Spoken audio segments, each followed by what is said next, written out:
यहाँ पर एक मॉडल दिया गया है जिसमें रॉकेट के आकार का मॉडल है, बीच में बेलन है और दोनों किनारों पर बेलन का क्या लगा है, शंकु लगा है। ठीक है, बेलन की मतलब पूरा मॉडल की ऊंचाई दी गई है 12 सेंटीमीटर, शंकु की ऊंचाई 2 सेंटीमीटर और इसका व्यास कितना दिया गया है 3 सेंटीमीटर। इतनी चीज़ों में दी गई और बताना क्या है, इस मॉडल में बताना कितनी हवा आ सकती है, मतलब क्या इतना निकालना है। ठीक है, सबसे पहले जो चीज़ दी गई है वे लिख लेंगे हम। शंकु की ऊंचाई, शंकु की ऊंचाई 2 सेंटीमीटर। व्यास कितना दिया गया, व्यास बेलन का और शंकु का दोनों के व्यास सेम है क्योंकि व्यास कितना दिया गया है 3 सेंटीमीटर। 3 सेंटीमीटर व्यास है तो त्रिज्या क्या हो जाएगी, त्रिज्या हो जाएगी 3/2 सेंटीमीटर, मतलब 1.5 सेंटीमीटर। उसके बाद बेलन की ऊंचाई निकाल लेंगे। बेलन की ऊंचाई, बेलन की ऊंचाई कैसे आएगी, टोटल ऊंचाई कितनी है 12 सेंटीमीटर, उसमें से 2 सेंटीमीटर एक शंकु की ऊंचाई और 2 सेंटीमीटर दूसरे शंकु की ऊंचाई घटा देंगे। 12 में से 4 घटाएंगे तो 8 सेंटीमीटर ऊंचाई बच जाएगी बेलन की। ठीक है, ये वाली ऊंचाई बच गई हमारी 8 सेंटीमीटर, जो किसकी है, बेलन की ऊंचाई है। अब इसका आयतन निकालना है तो क्या करेंगे, मॉडल का आयतन, मॉडल का आयतन, मॉडल का आयतन कैसे निकलेगा, बेलन का आयतन प्लस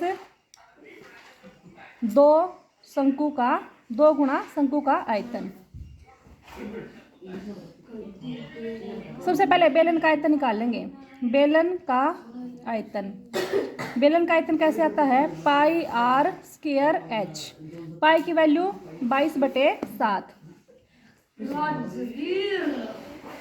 आर स्क्वायर करेंगे तो 3/2 गुणा 3/2 और एच कितनी है बेलन की 8। यहाँ से 2 के साथ ये काटेंगे, वाले 2 चौके 8 और 2 दूनी 4 पे ये कट जाएगा। ये बनेगा 3 3 9 दूनी 18 गुणा 22/7, 18 दूनी 36, 12 दूनी 36 और 3 39, 396/7 सेंटीमीटर स्क्वायर। ये तो आ गया बेलन का आयतन। उसके बाद एक शंकु का आयतन निकाल के 2 से मल्टीप्लाई कर देंगे। अब निकालेंगे शंकु का आयतन। शंकु का आयतन होता है 1/3 पाई आर स्क्वायर एच, तो 1/3 पाई की वैल्यू 22/7, आर स्क्वायर करेंगे तो 3/2 मल्टीप्लाई 3/2 और एच कितनी है शंकु की 2। 2 से 2 कैंसिल आउट हो जाएगा, 3 के साथ 3 हो जाएगा, इस 2 के साथ ये 11 बार में कट जाएगा।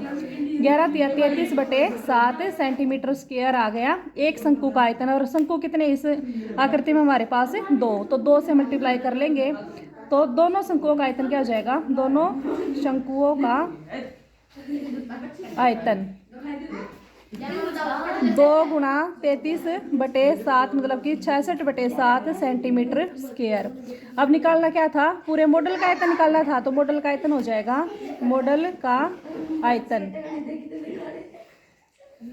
396/7 प्लस 66/7।